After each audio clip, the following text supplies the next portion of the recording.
বাংলাদেশ চীনের সম্পর্ক ঐতিহাসিক এবং অবিচ্ছেদ্য, এটিকে কেউ ক্ষুণ্ণ করতে পারবে না বলে মন্তব্য করেছেন বিএনপি মহাসচিব ও স্থানীয় সরকারমন্ত্রী মির্জা ফখরুল ইসলাম আলমগীর।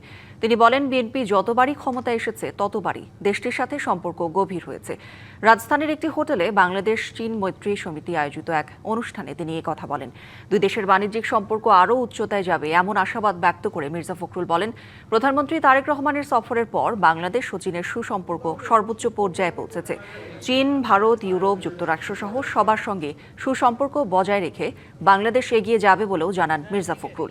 একই অনুষ্ঠানে তথ্য ও সম্প্রচার মন্ত্রী জহির উদ্দিন স্বপন বলেন, বাংলাদেশের অর্থনীতি এগিয়ে নিতে সবচেয়ে বড় বন্ধু হতে পারে চীন।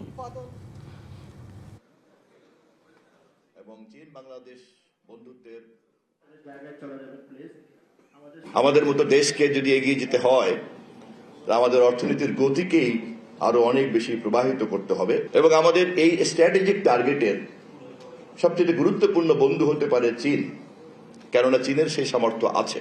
BNP as a political party, আমরা চীনের কমিউনিস্ট পার্টির সঙ্গে আমাদের সম্পর্ক দীর্ঘদিনের। আমরা সবসময় চেয়েছি চীনের সঙ্গে আমাদের সম্পর্ক আরো দৃঢ় করার জন্য, আমাদের স্বার্থে।